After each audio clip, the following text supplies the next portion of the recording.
Pengasaman air laut adalah salah satu ancaman terbesar bagi ekosistem laut di dunia. Proses ini terjadi akibat penyerapan karbon dioksida oleh lautan yang meningkat drastis sejak revolusi industri. Fakta menunjukkan lebih dari 30% emisi CO2 global diserap oleh laut, menyebabkan pH air laut menurun hingga 26% lebih asam dibandingkan era pra-industri. Studi menunjukkan bahwa pengasaman laut mengganggu pertumbuhan organisme seperti terumbu karang, kerang, dan plankton yang memiliki peran vital dalam rantai makanan laut. Bahkan lebih dari 25% spesies laut bergantung pada ekosistem terumbu karang yang kini terancam punah. Data terbaru memperingatkan jika tren ini berlanjut, pH air laut bisa turun hingga 0,3 sampai 0,4 unit pada akhir abad ini. Hal ini akan mengancam keseimbangan rantai makanan laut. Pengasaman air laut adalah penurunan pH air laut yang disebabkan oleh penyerapan karbon dioksida dari atmosfer. Ketika CO2 larut dalam air laut itu membentuk asam karbonat, dan karena lebih banyak CO2 diambil oleh permukaan laut, pH menurun bergerak menuju keadaan yang kurang besar dan karenanya lebih asam. Adapun dampak dari pemanasan air laut yakni pengasaman laut berdampak pada penyidisan terumbu karang sehingga koral terumbu karang menjadi berwarna putih. Karang yang putih dapat menghambat pertumbuhan biota laut yang tinggal di dalamnya. Organisme dan binatang kecil kesulitan bertahan hidup dan rentan terhadap penyakit sehingga dapat memangkas populasi, mengganggu keanekaragaman hayati. Sayangnya makhluk hidup laut terus dieksploitasi ditambah dengan iklim laut air laut yang terus panas dan bertambah asam. Berkurangnya populasi hewan-hewan yang tinggal di terumbu karang termasuk pada organisme yang masuk pada rantai makanan ekosistem laut, mengakibatkan keanekaragaman hayati terganggu. Selanjutnya yaitu tantangan pengasaman air laut, yaitu dampak terhadap ekosistem laut. Yang pertama yaitu terumbu karang.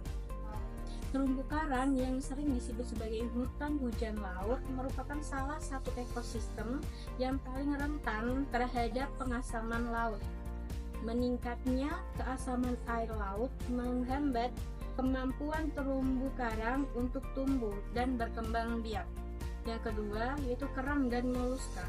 Keasaman air laut menimbulkan ancaman yang signifikan terhadap organisme pembentukan cangkang seperti kerang dan moluska, termasuk tiram, remis, dan kerang hijau. Sifat korosif air laut yang asam menghambat proses pengapuran yang penting untuk pengembangan cangkang pelindung mereka.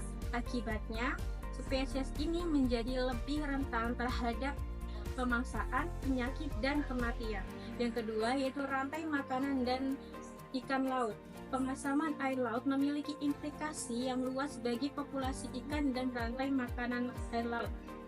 Kondisi asam dapat mengganggu isyarat sensorik dari perilaku yang penting untuk bertahan hidup, seperti penghindaran predator dan deteksi mangsa, yang menyebabkan perubahan pola distribusi dan penurunan keberhasilan reproduksi di antara spesies ikan. Selanjutnya yaitu dampak terhadap keanekaragaman hayati laut. Pergeseran komposisi, distribusi, dan kelimpahan spesies dapat menyebabkan ketidakseimbangan ekologi, membahayakan ketahanan dan kapasitas adaptif ekosistem laut dalam menghadapi tekanan lingkungan. Selanjutnya yaitu dampak terhadap pariwisata dan masyarakat pesisir. Akibat pengasaman air laut dapat merusak pariwisata dan masyarakat pesisir, daya tarik dan ketergantungan destinasi pesisir, yang mengakibatkan penurunan pendapatan pariwisata dan peluang mata pencarian bagi masyarakat setempat. Selanjutnya yaitu solusi dari dampak pengasaman air laut. Yang pertama yaitu mengurangi emisi karbon. Untuk memerangi pengasaman air laut secara efektif, pengurangan emisi karbon adalah terpenting. Hal ini dapat dicapai melalui berbagai strategi, termasuk transisi ke sumber energi terbarukan seperti tenaga angin dan matahari, peningkatan efisiensi energi dalam industri dan transportasi.